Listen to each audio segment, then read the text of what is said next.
I'm Calder Loth, architectural historian, and I'm pleased to welcome you to part 2 of our 4-part educational series on classical architecture.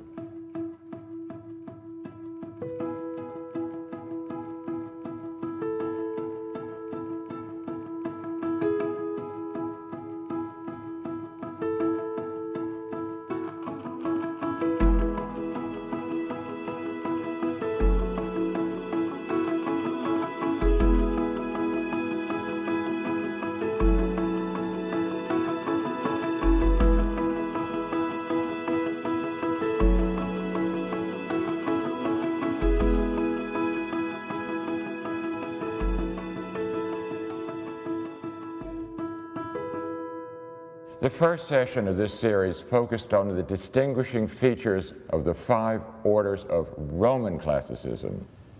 This session will be devoted to Greek classicism, or what we might think of as the other classical style. In the first session, we discussed Palladio's parallel ionic volutes and his use of U-style spacing of columns. We heard about Vignola and the mutular Doric order. And we learned about Scamozzi and the angled volute Ionic order. These and other Renaissance architects all dealt exclusively with Roman versions of the orders. Why? Because that was what was all around them. They just had to step out their front doors and find plenty of Roman examples to study and to incorporate in their treatises. Their treatises provided much of the material for later publications, particularly 18th century English ones. And these English treatises and pattern books became references for builders in the American colonies. So colonial mansions such as Drayton Hall had only Roman orders and details for embellishments. For instance, this Drayton Hall window uses a Roman Ionic frame based on an English pattern book design. Thomas Jefferson worked exclusively with Roman orders, which, as we saw, were applied to the various facades in his design for the University of Virginia. Greek ruins were not dealt with by Renaissance architects because they weren't easily accessible. Moreover, the few Greek temples in Italy primarily were at Paestum, in southern Italy, and were remote and hard to get to. And the Paestum temples really were archaic examples of Greek architecture, not considered fitting models for emulation compared to those of the age of Pericles. So what about Greece? The most important and sophisticated examples of ancient Greek architecture were, of course, in Athens. But by the 18th century, Athens had dwindled almost to a village. Unless you were interested in architecture, there was little reason to go there. In addition, with the fall of the Byzantine Empire in 1453, Greece became part of the Ottoman Empire, and the Turks did not welcome visitors from the West. However, in 1751, 2 British architects, James Stewart and Nicholas Rivet, obtained permission to make an expedition to Greece. For the next 4 years, they studied, measured, drew, and documented Greek ruins in Athens and nearby. The fruit of their efforts was the Antiquities of Athens, published in 3 volumes over a 33-year span. This was one of the most influential and certainly one of the most beautiful treatises on architecture ever produced.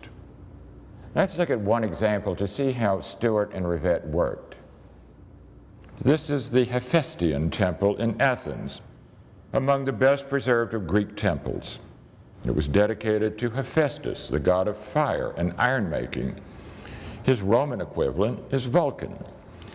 Stewart and Rivet mistakenly thought the temple was dedicated to Theseus, the legendary slayer of the Minotaur. That's why it's often called the Theseum.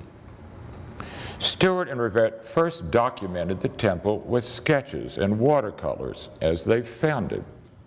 The drawings would then be made into engravings for publication.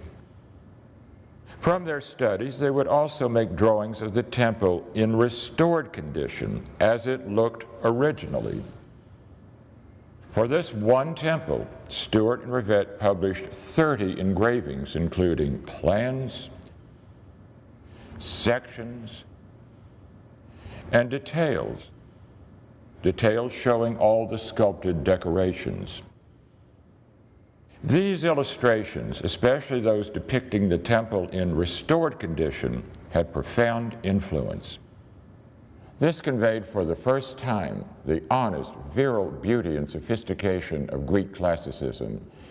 Such images provided design resources for new works, launching the Greek Revival, a movement that swept Europe and America in the first half of the 19th century.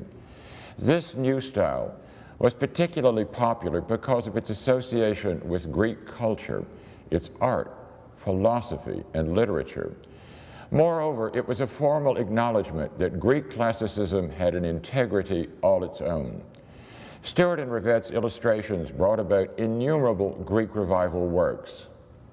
The Hephaestion's elevation, for example, inspired many imitations of its hexastyle or six-column portico of massive Doric columns on both sides of the Atlantic. These include Grange Park, an English country house, seen here. Andalusia, near Philadelphia, the home of Nicholas Biddle, one of the first Americans to travel in Greece. A school for deaf and blind children in Virginia. And a Methodist church in Charleston, South Carolina, to cite just a few. The Greek Revival style was first practiced in America by British architect Benjamin Henry Latrobe, who emigrated to the U.S. in 1796. Latrobe arrived well-trained in the Grecian style, which had already gained popularity in England. One of Latrobe's first built works in this country was Philadelphia's Bank of Pennsylvania, completed in 1798. And unfortunately demolished in 1867. Although it had a dome and round arch openings, both Roman innovations, its two porticos employed Greek Ionic columns, the first known use of a Greek order in the U.S. We have Latrobe's drawing for one of the bank's capitals. While it's similar to Roman Ionic, there is a conspicuous difference, which we will discuss shortly. The Greek Revival caught on quickly in this country. Indeed, it became a fad.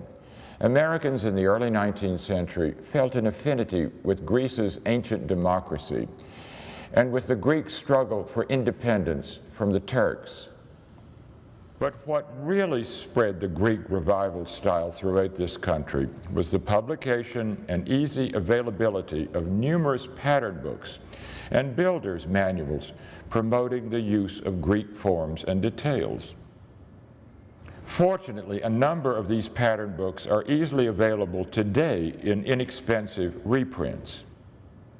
Among the most popular of these pattern books was The Practical House Carpenter by Boston architect Asher Benjamin, published in 1830. As we see on its title page, this book dealt exclusively with the use of the Grecian style. And it was aimed not at the homeowners, but at the person doing the work of building, the house carpenter.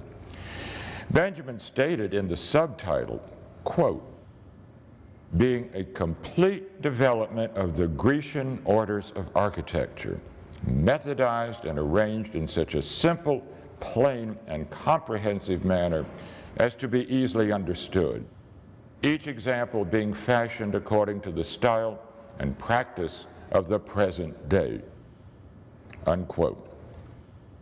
The book is filled with finely delineated engravings of Greek forms and details. Benjamin devoted 12 pages of drawings and text just on how to craft the Greek Ionic order and its related components. By following such a guide, a competent carpenter could execute a literate wooden version of the Ionic order for the portico of a house such as this. And here we see how a carpenter has adapted one of Benjamin's front doorway designs for the entrance of this same house. It's not an exact copy. Carpenters frequently would put their own spin on a published design. We see the carpenter has used Ionic capitals instead of Benjamin's Doric ones, but we should note that most of the details here are based on ancient Greek examples. These pattern books were filled with details in the Grecian taste, ideas for builders to copy and adapt to satisfy the increasing demand for new construction in the expanding country. These included mantels, doorways, storefronts, and more. Let's now look at the premier ancient Greek temple studied by Stuart and Rivette. This, of course, is the Parthenon. Its exterior survived with minimal alterations until 1687. But during a war between the Turks and the Venetians, the Turks used the Parthenon to store gunpowder. A Venetian shell hit the Parthenon and blew it apart. Stuart and Rivette recorded the mutilated temple as they found it in the 1750s. By then, a mosque had been built within its ruins. They duly produced many images of the temple's likely original appearance. Its facade was dominated by an octastyle or 8-column portico. As with the Hephaestion, this restored elevation inspired many new versions, both in America and abroad. William Strickland's Second Bank of the United States in Philadelphia was directly based on Stuart and Rivette's image of the Parthenon. The former U.S. Customs House on New York's Wall Street is also an adaptation of the Parthenon. Its architect, Alexander Jackson Davis, was a foremost proponent of the Greek revival. In Europe, the Valhalla near Regensburg, Germany, is a near reproduction of the Parthenon. Its architect, Leo van Kleinze, believed that a large contingent of the Dorian tribe had settled in Germany, while the rest went to Greece. Therefore, a Doric temple was appropriate for what was to serve as a German Hall of Fame. But we have a Parthenon in this country too, Nashville, Tennessee's Parthenon. It was built in temporary materials in 1897 for the Tennessee Centennial Exposition. It was rebuilt in permanent materials beginning in 1921 and finished a decade later. And it's a credible reproduction. In Virginia, the Berry Hill Plantation Mansion of 1842 referenced the Parthenon with its looming octastyle portico. Although the portico was inspired by the Parthenon's portico, the mansion's general form had little resemblance to a real Greek temple. The typical ancient Greek temple was peripteral, meaning it was wrapped with freestanding columns on all four sides. Also, most Greek temples were placed on a platform of 2 or 3 tall steps called a stereobate. Stereo means fundamental, as in stereotype.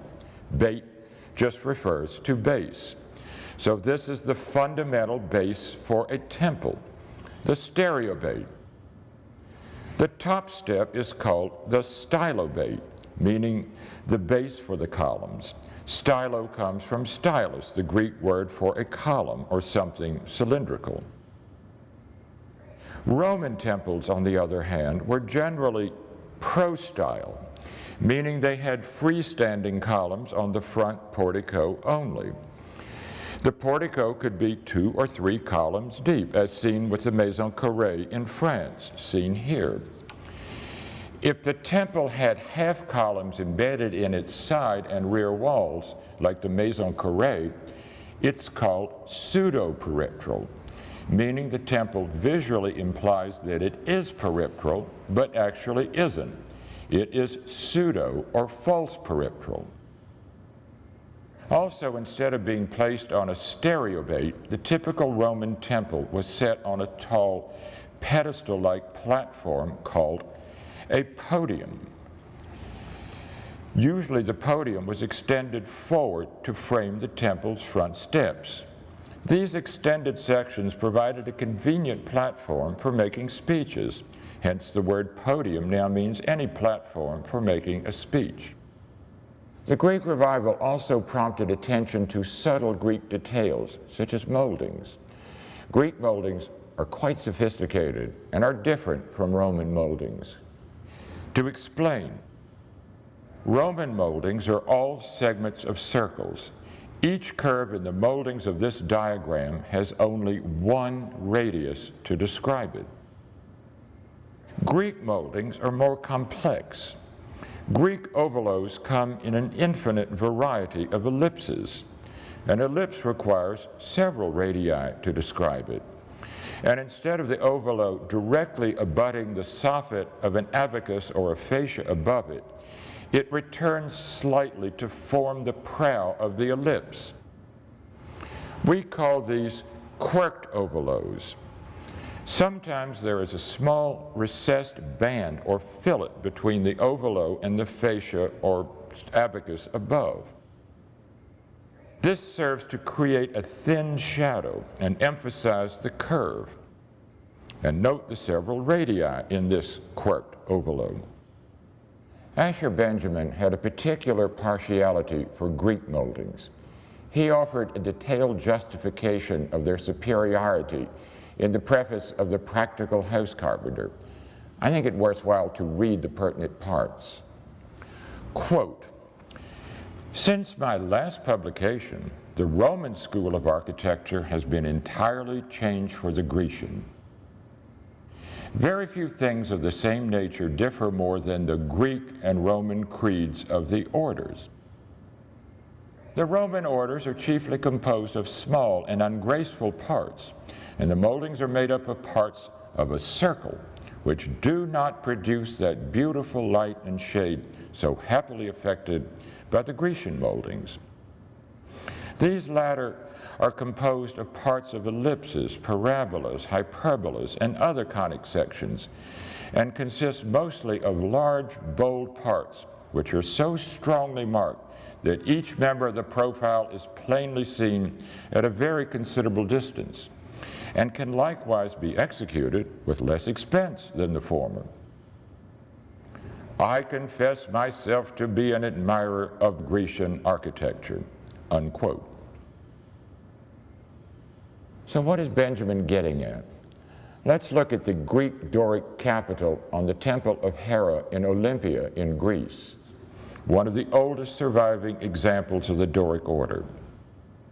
Its echinus is elliptical in the form of a quirked ovulo. Notice how the edge of the ellipse catches the light just before it returns under the abacus. In this Greek revival mantle, the Greek quirked ovulo has a definite highlight along its protruding edge. And this is emphasized by the deep shadow of the recessed fillet between it and the moldings above it. We see a similar effect on the mantle's top molding, also a quirked ovulo. For contrast, let's look at a Roman ovulo molding on an 18th century mantle. The ovulo, just a plain quarter round, vertically abuts the soffit above it. It catches no highlight. This is what was so admired by Asher Benjamin, quote, "that beautiful light and shade so happily effected by the Grecian moldings," unquote. On the subject of moldings, we should note the difference between Roman panel moldings and Greek panel moldings. In 18th century Roman-style panel moldings, the moldings that frame the panel were cut from the panel's rails and stiles. You will note that the curves of the Roman molding profiles are segments of circles. In Greek Revival panel moldings, the actual moldings are separate members and are applied to the rails and stiles. Also, you will see that the molding profiles are mostly variations of quirked ovulos. Let's now turn to the Greek orders and note how they differ from Roman orders. The Greeks didn't have the Tuscan, so we'll start with the Greek Doric order and compare it with the Roman Doric. Ancient Greek Doric columns were always fluted. Roman Doric columns were sometimes fluted, sometimes not. I'll explain that shortly. The Greek Doric column never has a base. An ancient Roman Doric column may or may not have a base, but Renaissance and later versions of the Roman Doric columns nearly always were given a base. The Greek Doric column is set directly on the platform or stylobate. Roman Doric columns may or may not be set on a pedestal. In the Greek Doric entablature, the end triglyph is always placed at the edge of the frieze. In Roman Doric, the end triglyph is centered over the end column, leaving a partial metope at the edge. The Greek Doric entablature has no bed moldings or dentils. The Roman Doric can have dentils and other ornaments in its bed moldings. The Roman Doric has an astragal separating the capital from the shaft. The Greek Doric has no astragal. Instead, it has a thin groove between the capital and the shaft. This groove has an interesting name, the hypotrachelion. Hypo means under, as in hypodermic, or under the skin. Trachelion refers to the neck, as in the trachea, which is your windpipe, and the windpipe is part of your neck. So this is the groove under the neck of the capital. So what is the reason for the hypotrachelion? It perhaps symbolizes the fact that columns were originally made of tree trunks. In order to keep the wooden column from splitting, a metal band was put around it near the top. The hypotrachelion is the symbolic location of that band. We see the hypotrachelion on the National Portrait Gallery in Washington, an important Greek revival work by Robert Mills. The Doric order here is based on the Doric of the Parthenon, with an octastyle portico. For another feature of Greek design, we'll look again at the Hephaestion, which we saw earlier. We see that it too is peripteral, that is, it's wrapped with freestanding columns. Now look at the temple's facade in pure elevation, as we saw in this Stewart and Rivette illustration. We see that the end bays have daylight or void between the columns. And behind the inner bays is the front wall of the cella, a solid. In other words, the inner bays are backed by solids rather than voids or daylight. If the end bays were the same width as the inner bays, the light between the columns of the end bays would create an optical illusion. It would make the end bays appear wider than they really are. To deal with that, the Greeks made the end bays slightly narrower than the inner or middle bays. That meant the end triglyphs couldn't be centered over the end columns. The triglyphs are at the edges of the frieze. Greek Doric porticos on Greek Revival buildings usually follow this rule, even when the porticos are not on a peripteral building. We see this effect on the portico of the Virginia School for the Deaf and Blind. Even on this Greek Revival dwarf portico, we see that the triglyphs are properly placed at the corners of the frieze. I mentioned earlier that ancient Greek Doric columns were nearly always fluted, meaning the shafts were cut with grooves, as we see on the Parthenon here. There may be two reasons for that. The fluting is said to reference the fact that columns were originally tree trunks. When tree trunks were used for columns, the bark had to be removed. This was likely done with draw knives that left grooves on the surface of the tree trunk. The visual effect of the grooves was replicated on the later stone columns, hence fluting. Also look closely at the column shaft and you will see that it's composed of several sections or drums. This resulted in thin joints between the drums. The fluting was a way of visually de-emphasizing the joints. Ancient shafts were often covered with a thin coat of plaster to hide the joints, but they could still open up. The fluting helped distract your eye from the joints. I noted earlier that Roman column shafts may or may not be fluted. They were not fluted when the shafts were monoliths, or one piece of stone, as are the columns on the Pantheon in Rome. Each column shaft is one solid piece of Egyptian granite. It would be pointless and difficult to flute them. While on the subject of fluting, we should note that Stuart and Rivette didn't confine their studies to Athens and environs. They found time to make an expedition to the tiny island of Delos in the Aegean.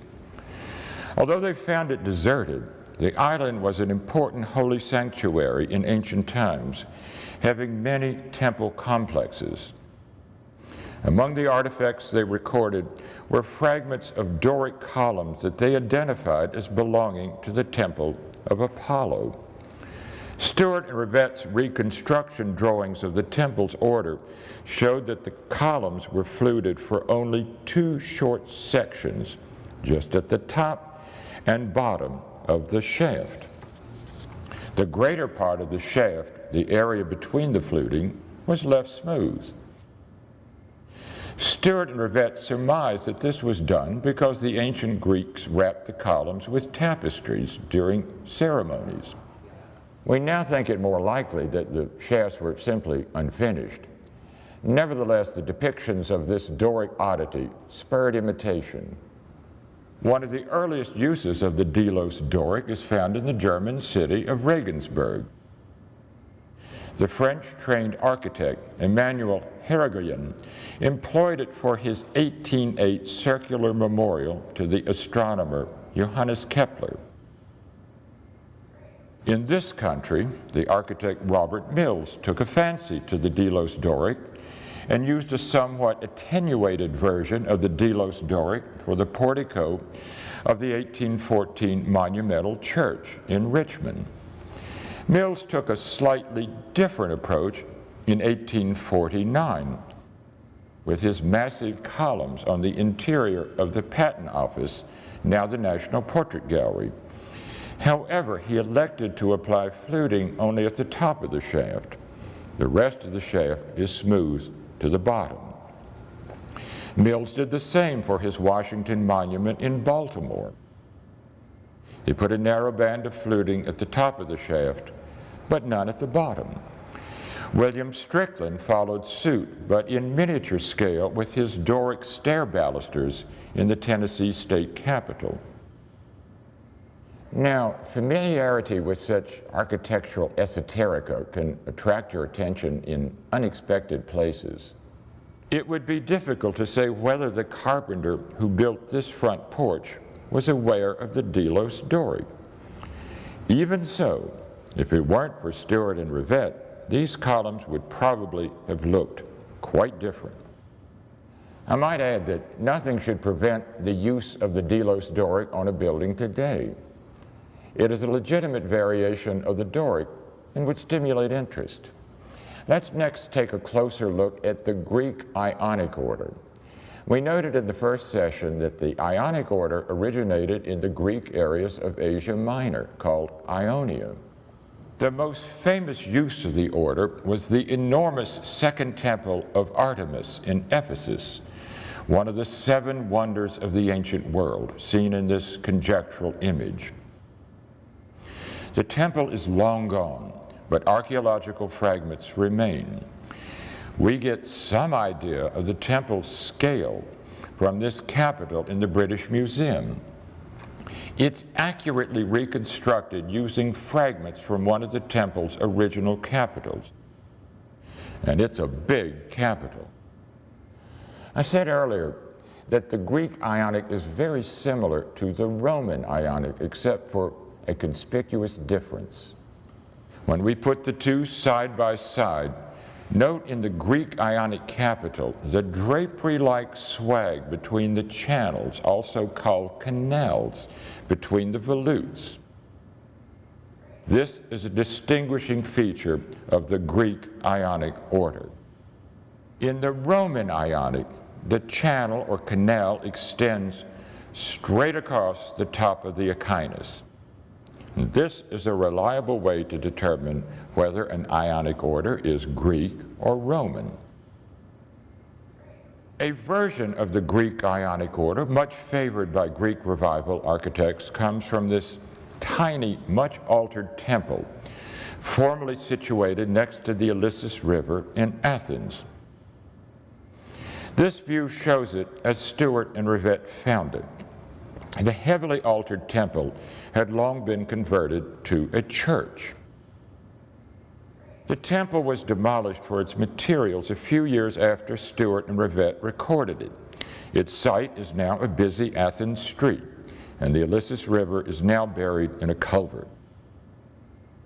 Nevertheless, enough of the temple's form and fabric survived in order for Stuart and Rivette to make conjectural restoration drawings of it. The temple was not peristyle. It had tetrastyle, or four-column porticos on the front and rear. When a temple has a portico on the front and rear with no columns on its sides, it's called amphiprostyle. Amphi is Greek, meaning front and back. Prostyle means columns on the front. Hence, amphiprostyle means columns on the front and back. The appealing qualities of the Ilissus temple were its beautiful capitals and its restrained entablature. The entablature has a plain architrave and frieze. Now, this engraving shows Stuart and Rivette's lightly drawn sculpted figures in the frieze. They are only speculative. They didn't exist when Stuart and Rivette recorded the temple, so it may never have had them. Note that the abacus has a quirked ovalo profile, and also a quirked ovalo molding underlies the tenium. As I said, the temple's order was much admired by Greek Revival architects and builders. They applied it to many of their works. British-trained architect George Hadfield made one of America's earliest uses of the Ilissus Ionic in the portico of the District of Columbia City Hall in Washington, completed in 1820. Hadfield, no doubt, had access to the antiquities of Athens, since the City Hall's Ionic order duplicates the Ilissus Ionic exactly. The only inconsistency is the lack of fluting on the City Hall's column shafts, probably a cost savings. Fluting, however, was not avoided in the finely executed Ilissus Ionic doorway on this Washington Square townhouse in New York's Greenwich Village. And this example of the Ilissus Ionic is regularly seen by thousands of people. It's on the facade of the 1822 Assay Office building that formerly stood on Wall Street in New York. The facade now graces the courtyard of the American wing of the Metropolitan Museum. It was donated to the museum in 1924, when the building had to be replaced by a new structure. We now turn to the richest and most beautiful version of the Greek Ionic. This is the Ionic of the Erechtheion, the small, complex temple next to the Parthenon on the Acropolis. We see Stuart and Rivette's view showing the famous caryatid porch, the priestesses of Caria supporting the porch roof on their heads. The temple is noted for its elaborately ornamented Ionic capitals seen in Stuart and Rivette's drawing. Let's look closely at the capitals' detailing. The abacus is decorated with an egg and dart molding. The volutes have many canals or folds, making them resemble actual drapery swags. The echinus is composed of 3 ornamented parts: a braided band, an egg and dart molding, and a bead and reel molding. The capital's most distinguishing feature, however, is the wide band of the neck, decorated with a series of anthemions or stylized plant forms. This capital is found on the columns of the Erechthion's east portico. We see the east front as it exists today. However, the portico's right corner column is a modern replacement. The original column was removed by Lord Elgin in the early 19th century when he stripped the Parthenon of its sculpted decorations and took them to England. They, along with the Erechthion column and even one of the caryatids from the side porch, are now in the British Museum and are known as the Elgin marbles. Nevertheless, unlike the other capitals still in place, the London column capital escaped the erosion caused by modern air pollution. We can appreciate the exquisite qualities and crispness of its carving. The Erechtheion Ionic has inspired innumerable copies and adaptations. It first appeared on a 1764 London townhouse designed by James Stewart himself, the very first Greek Revival house. Actually, the order here is based not on the Erechthion's east portico, but its north portico, which is just slightly different, a bit more compressed. The north portico capitals were also recorded by Stewart and Rivette. An American example of the Erechtheion Ionic that may be more familiar is this one. It's on the U.S. Treasury Department. Check your $10 bill. The Greek Revival, of course, was an international phenomenon. This version of the Erechtheion Ionic was utilized for Berlin's Altes Museum by Carl Friedrich Schenkel. This was one of Europe's first purpose-built art museums. Its imposing facade has a colonnade of 18 columns of the Erechtheion Ionic order. Well, we one-up them with the 30-column colonnade on the east side of the Treasury Department, all employing the Ionic of the Erechtheion. This is one of the longest classical colonnades in the world. As with nearly all classical orders, versions of the Erechtheion Ionic were mass-produced by building supply companies in the early 20th century. We see an example on a porch in Richmond, but could be anywhere in the U.S. They are still available for modern building supply companies. The monuments that Stewart and Rivette recorded in the Antiquities of Athens were certainly not the only significant Greek ruins. There is one highly important temple ruin that, unsurprisingly, Stewart and Rivette were not aware of. I say unsurprisingly because this temple is located high in the mountains of the Peloponnese, a region into which Stewart and Rivette never ventured. Its isolated site is about as remote as one could find. The ruin is nobly named the Temple of Apollo Epicurus at Bassae. It dates from around 400 BC. Its design is ascribed to Ictinus, one of the architects of the Parthenon. It derives special distinction for being the only Greek temple to employ all 3 Greek orders. We see in this early photograph that, like the Parthenon, its exterior order is Doric. Because of damage suffered from earthquakes and wind erosion, the temple is undergoing long-term stabilization. It's currently being protected from further wind damage by a huge tent. The temple was first recorded in 1811 by British architect Charles Cockerell. He led an expedition to Bassae not only to study the ruin, but to remove most of its sculpted details and take them to London, where they too are now displayed in the British Museum.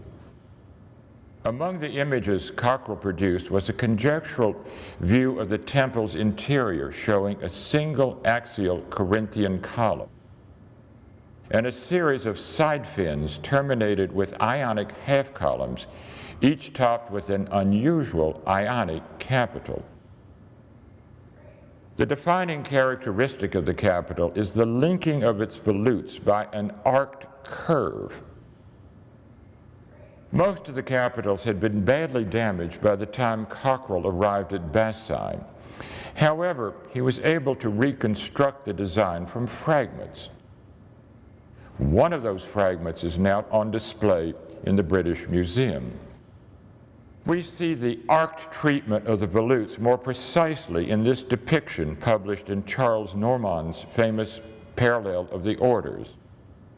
The Versailles Ionic is a very rare, if not unique, ancient version of the Ionic order, and one that has inspired imitation. One of the first replications of the Versailles order was by Cockrell himself. He employed the order for the portico and side elevations of the Ashmolean Museum of Oxford University, completed in 1845. The Versailles order is not often found in this country. Nevertheless, it can give character to a building or structure and set it apart from the more typical Greek Revival works. Architect Daniel Burnham incorporated a beautiful polychrome version of the order in the original dining room of Washington's Union Station. He even used the order for the columns supporting the train platform canopies, providing a point of interest for architecturally informed passengers. A modified version of the order using parallel volutes was applied to the columns of the 1934 U.S. Department of Justice in Washington's Federal Triangle. The Greek order here provides a touch of diversity amid the various Roman orders in the rest of Federal Triangle. There are modern examples as well. We'll now look at the last of the three Greek orders, the Corinthian. Ancient examples of the Greek Corinthian are very scarce, and only a handful survives, and there were never many to begin with.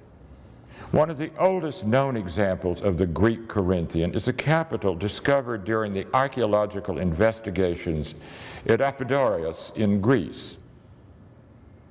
The capital is unfinished and is believed to have been a sculptor's model for the capitals for the tholos, or circular temple, in the complex. The carving is of the highest quality. Now, the most famous version of the Greek Corinthian order was discovered by Stuart and Rivette on a small monument encased in the walls of a Capuchin monastery in Athens. Enough of the monument was accessible for Stuart and Rivette to make detailed drawings of it, including restoration drawings. From its inscriptions, Stuart and Rivette identified the structure as the choragic monument of Lysicrates. Choragic refers to choir. Lysicrates had a choral group that won a singing contest. The monument was erected to honor their achievement. The prize was a bronze trophy that originally was placed on the fancy finial at the top of the monument. The monastery has long since been removed. We see the monument as it exists today, freestanding. It's quite small when we compare it with the figures beside it. Stuart and Rivette's drawings of the order effectively convey its exceptional beauty. And we should note that this version of the Greek Corinthian is unique to this monument.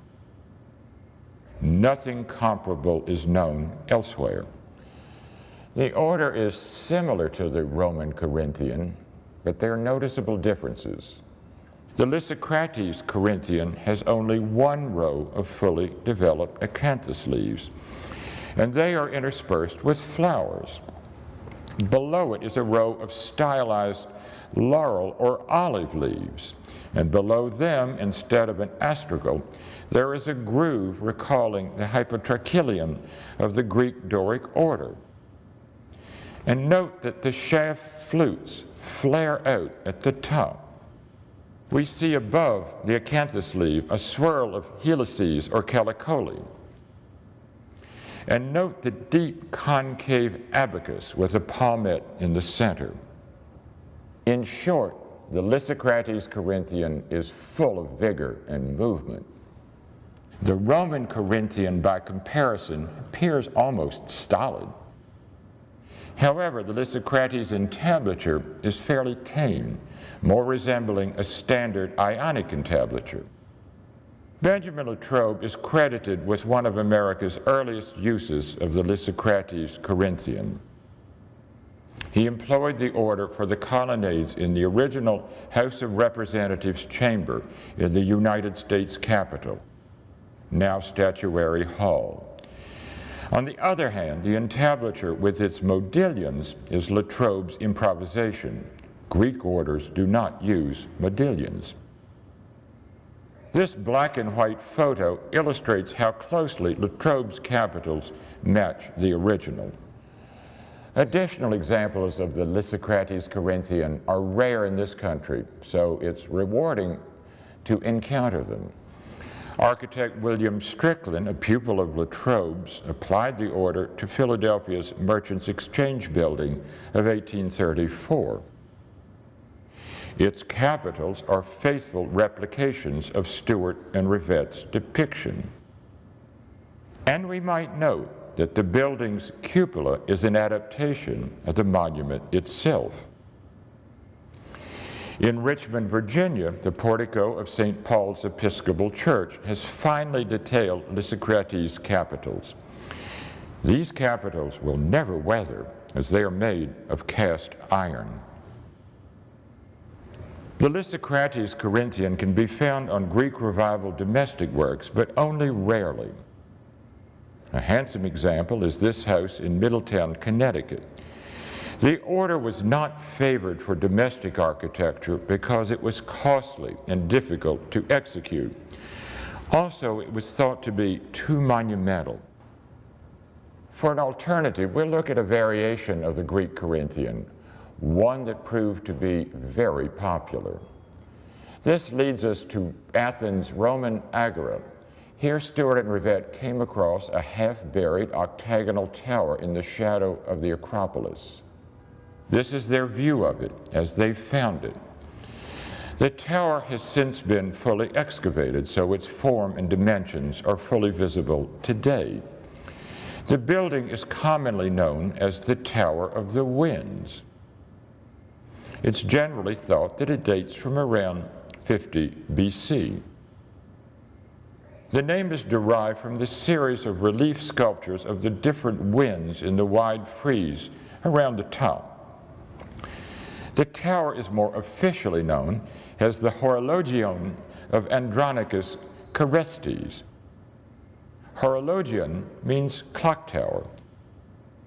Stuart and Rivette found evidence that its interior housed a water clock operated from water sourced from the Acropolis.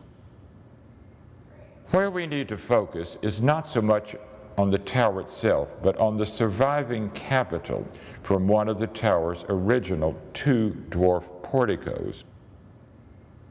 The capital is currently housed in a sort of cage next to the tower. But it's a very influential capital, as we shall see. Naturally, Stuart and Rivette produced restoration drawings showing the tower with its two dwarf porticos intact. And we have Stuart and Rivette's illustration of the portico's order based on their examination of the capital and other retrieved artifacts. Most modern scholars regard the tower's order as a simplified version of the Greek Corinthian order, which indeed it is. It's not a separate order in the classical canon, though for convenience, many simply refer to it as the Tower of the Winds order. Its entablature resembles a generic Ionic entablature and may well be largely conjectural.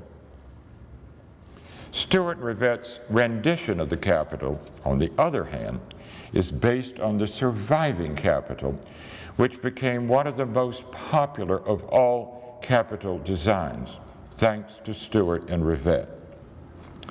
Their illustration demonstrates the power of publication, since for many years this distinctive Capitol was known to the West only through Stuart and Rivette's published depiction. Other ancient versions of this Capitol certainly existed, but they were not recorded or published. The Capitol has a refined simplicity.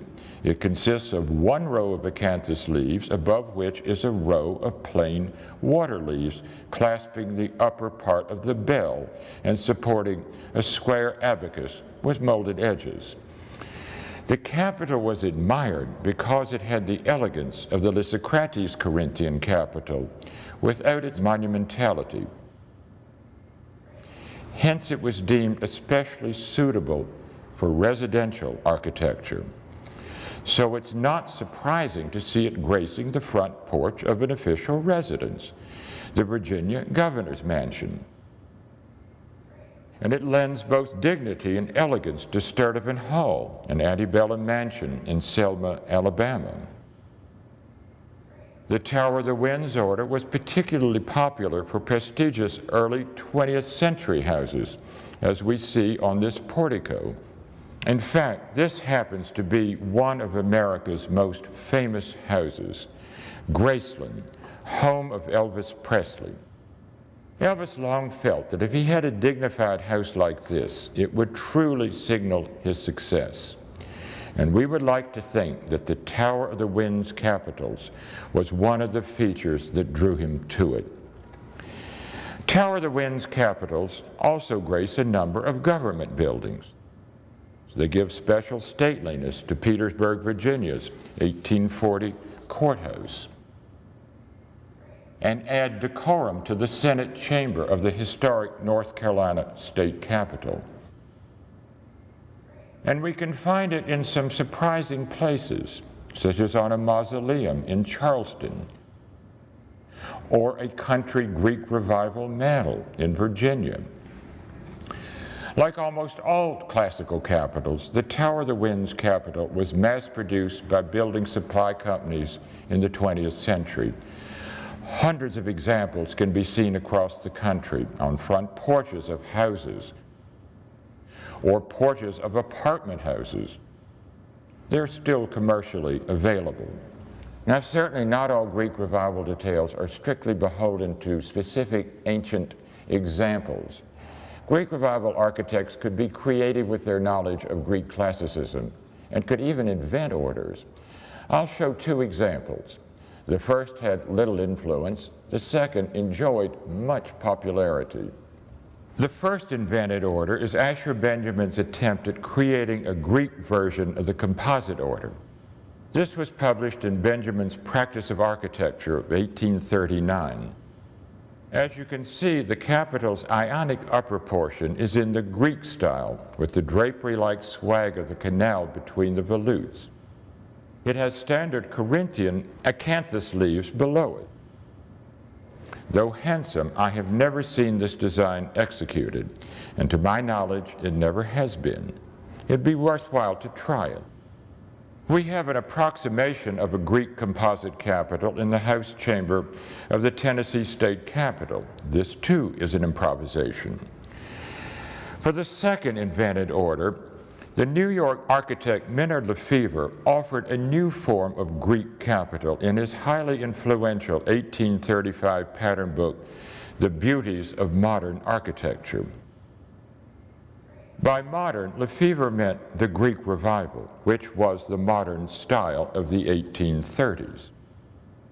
The book's plate 11 illustrates this invented Greek capitol, for which Lefevre stated, quote, "This is a design composed of antique specimens and reduced to accurate proportions with a view to render it acceptable in many places instead of the standard orders," unquote. The bottom half of the capital, with its acanthus leaves interspersed with blossoms and row of stylized water leaves below it, resembles that of the Lysicrates Corinthian. The top half consists of elongated petals that flop over at the top. The abacus is decorated with Greek tendrils.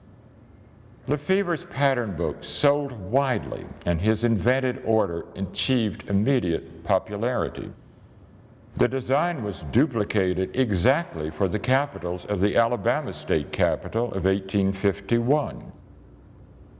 A near copy of Lefebvre's capitol is seen on the Whalers Museum of Sag Harbor in New York.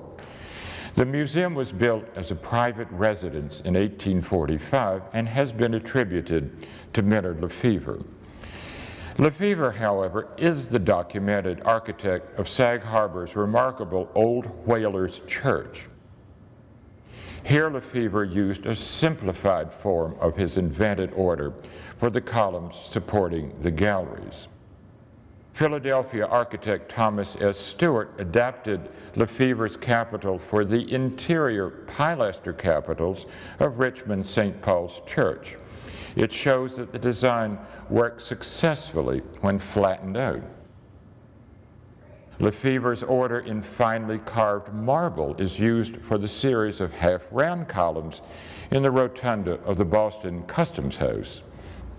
And finally, a psychedelic version, a capitol very loosely referencing Lefebvre's order.